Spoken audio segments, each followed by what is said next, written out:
তুই বন্ধুরে বেড়াতে কাকা পিসব। বাংলাদেশি সুপারস্টার শাকিব খান, যার এক ঝলক মানেই শো টাইম। আর এবার যা শোনা যাচ্ছে তা সিনেমা শাকিব ভক্তদের জন্য সত্যিই চমকে যাওয়ার মতো। কালা জাহাঙ্গীর, শাকিব খানের আসন্ন অ্যাকশন থ্রিলার। শোনা যাচ্ছে এই ছবিতেই নাকি দেখা যেতে পারে দক্ষিণ ভারতের ন্যাশনাল ক্রাশ রশ্মিকা মান্দানাকে। ভাবা যায় ঢালিউডের কিং আর টলিউডের ক্রাশ এক প্রেমে।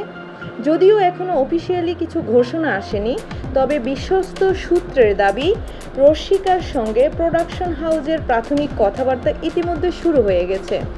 এই সিনেমার বাজেটও নাকি সব রেকর্ড ছাড়াতে চলেছে। আন্তর্জাতিক location, high level fight sequence আর শাকিব খানের ভিন্নধর্মী লুক, সব মিলিয়ে কালা জাহাঙ্গীর হতে চলেছে একদম লেভেল আপ প্রজেক্ট। তবে প্রশ্ন একটাই, রশ্মিকা কি সত্যিই আসছেন, নাকি এটা শুধুই গুজব? আপনার কি মনে হয় শাকিব রশ্মিকা জুটি কেমন হবে? কমেন্টে জানাতে ভুলবেন না। আর যদি আপনি চান এমন চমকপ্রদ আপডেট আগে পেতে, তাহলে সাবস্ক্রাইব করুন এখনই।